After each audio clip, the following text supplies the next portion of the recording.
जब राजा का इकबाल खत्म हो जाता है ना, तो राजा के इकबाल से ही प्रजा का इकबाल और प्रशासन का इकबाल रहता है। तो जहां राजा का इकबाल खत्म हो गया है, वहां निश्चित रूप से प्रशासन के इकबाल की जब आप चिंता करिएगा, तो ये व्यर्थ में चिंता कर सकता नहीं है। जो हम गृह मंत्री हैं, खुद वो गृह मंत्री को खोजने लग रहा है जो हमारे गृह मंत्री कहाँ है। तो जिस गृह के अंदर में ये राज्य काज का प्रशासन है, पुलिस डिपार्टमेंट है, जब उसके विभाग के मंत्री को पता नहीं है, प्रशासन ऐसे कामों को रोकने में सक्षम नहीं है। इसके लिए जनता को आगे आना पड़ेगा, जनता को दबाव बनाना पड़ेगा, जनता को एकजुटता दिखाना पड़ेगा, जनता को खुद अपनी सुरक्षा करनी पड़ेगी। आप पुलिस प्रशासन से अगर सुरक्षा की उम्मीद करते हैं, काफी दिन तक इस देश की सेवा किए हैं, ये भी सैनिक हैं, और इनके पोती के साथ ये घटना हुई है जिसको निर्मम एकदम सरेआम 1 बजे के आसपास दिन में इसको गणासी से काट दिया गया। सैनिक को भी सुरक्षा नहीं कर देख रहे हैं ना, तो सामने कह रहा हूँ कि प्रशासन को हम लोग एक नियत समय देंगे। ये दाह संस्कार इनका हो जाता है, प्रशासन को एक निश्चित और नियत समय देंगे, और उस नियत समय में अगर प्रशासन कार्रवाई नहीं करती है तो हम लोग तो जन आंदोलन करने वाले लोग हैं। जन आक्रोश जिस प्रकार से। नमस्कार, आप देख रहे हैं BND न्यूज। मैं हूं अभिषेक दुबे। अभी मैं वहीं आप पहुंचा हूं जहां पर कल मैं पहुंचा था जमीनी विवाद में। जी हाँ, समोचक गांव में हूं, और यहाँ पर हमारे विधायक सचिन प्रसाद सिंह आए हुए हैं।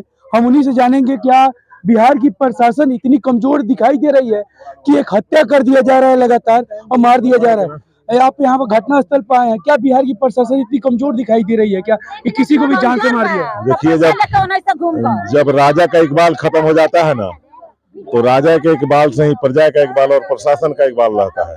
तो जहां राजा का इकबाल खत्म हो गया है, वहां निश्चित रूप से प्रशासन के इकबाल की जब आप चिंता करिएगा, तो ये व्यर्थ में चिंता करते करते आदमी अपने शरीर को गला लेगा।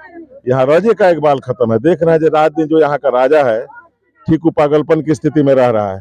तो जो बाकी जो प्रशासन की आप बात कर रहे हैं, तो स्वाभाविक है राजा के इकबाल के हिसाब से प्रशासन का इकबाल होगा, और प्रशासन का क्षमता आज के दिन में समाप्त हो गया है।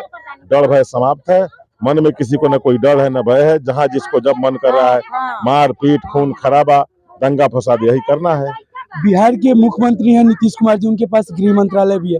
कभी कभी वो भूल ही जाते हैं कि गृह मंत्रालय हमारे पास है, लेकिन गृह मंत्रालय के साथ साथ प्रशासन ही कहा जाता है कि पहले भी कंप्लेंट किया गया, लेकिन कोई प्रशासन जिस आप जब इस बात को समझ रहे हैं कि जो खुद इस राज्य का गृह मंत्री है, उसको इस बात का पता नहीं है जो हम गृह मंत्री हैं। खुद वो गृह मंत्री को खोजने लग रहा है जो हमारे गृह मंत्री कहाँ है। तो जिस गृह के अंदर में ये राज्य काज का प्रशासन है, पुलिस डिपार्टमेंट है, जब उसके विभाग के मंत्री को पता नहीं है कि हम गृह मंत्री हैं, तो स्वाभाविक है प्रशासन का भूलना। और ऐसे ऐसे जो आवेदन है या ऐसा जो भी घटना हो रहा है, प्रशासन की अगर इसमें क्षमता है, तो ये निश्चित रूप से आप मान के चलिए कि आज के दिन में बिहार का प्रशासन ऐसे कामों को रोकने में सक्षम नहीं है।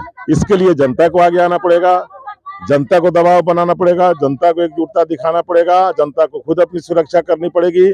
आप पुलिस प्रशासन से अगर सुरक्षा की उम्मीद करते हैं, या इस राज्य के राजा से उम्मीद करते हैं कि ये राज्य का राजा बढ़िया से राज काज चलाएगा, तो ये उम्मीद आपका सही नहीं है।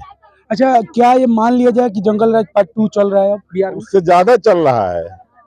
जो उस समय का जंगल राज था ना, उससे ज्यादा चल रहा है। आप लगातार जब घटनाओं की चिंता करेंगे, अब देख रहे हैं छठ के दिन मारपीट हो रहा है, खून खराबा हो रहा है, दीपावली के दिन मारपीट खून खराबा हो रहा है, किसी का बारात निकल रहा है। आपको अभी एक घटना बता रहे हैं, 28 तारीख की घटना है। आप रमेश पासवान की बेटी की शादी थी मठिया, राजापुर मठिया में। माँ बहन बिलौकी जो हम लोग के यहाँ होता है ना, वहाँ महुआ पूजना, बिलौकी निकालना, उस रास्ते में घेर के कम से कम 25-30 महिलाओं को पीटा गया है, उसको निर्वस्त्र किया गया है। यही कोटवा के बगल राजापुर की घटना है। राजापुर मठिया जो है ना, रोड के किनारे के रंगी पासवान जी जो सैनिक थे, इस देश के मजबूत सैनिक में से थे, जिन्होंने आजादी के आंदोलन में भी लड़ाई लड़ा था, उनके पोती की बात है। और यहाँ भी जो घटना हुई है ना, ये लक्ष्मण गिरी जी काफी दिन तक इस देश की सेवा किए हैं, ये भी सैनिक हैं, और इनके पोती के साथ ये घटना हुई है जिसको निर्मम एकदम सरेआम 1 बजे के आसपास दिन में इसको गणासी से काट दिया गया। सैनिक को भी सुरक्षा नहीं कर। देख रहे हैं ना, इस राज्य का राजा या इस राज्य का प्रशासन, सैनिक परिवार को भी सुरक्षा नहीं मिल रही है, जो पूरे देश को सुरक्षा देता है, जिससे अपना देश सुरक्षित है, और उसके परिवार को सुरक्षा नहीं है। अच्छा, क्या कर रहे हैं आप? विधायक है, कल्याणपुर के विधायक रहे, केसरिया के विधायक रहे, आपके हिसाब से आप क्या कार्रवाई कराएंगे? देखिए, आपको एक चीज बता देते हैं। अभी हम लोग कल से जिस समय से घटना हुई है, परिवार वाले को समझाना, फिर जो कानूनी तरीका है कानूनी तरीके से जो बाकी सिस्टम है उसको कराना। और मैं तो आपके सामने कह रहा हूँ कि प्रशासन को हम लोग एक नियत समय देंगे। ये दाह संस्कार इनका हो जाता है, प्रशासन को एक निश्चित और नियत समय देंगे, और उस नियत समय में अगर प्रशासन कार्रवाई नहीं करती है तो हम लोग तो जन आंदोलन करने वाले लोग हैं। जन आक्रोश जिस प्रकार से व्याप्त है समाज में, जन आक्रोश के साथ हम लोग जन आंदोलन करेंगे और उसमें जनता को भागीदार बनाएंगे और जनता प्रशासन का जवाब देगी। बहुत बहुत धन्यवाद। ये बात आपने सुना विधायक साहब के, आपको क्या करना है इसके बारे में जरूर बताइएगा। जय हिंद।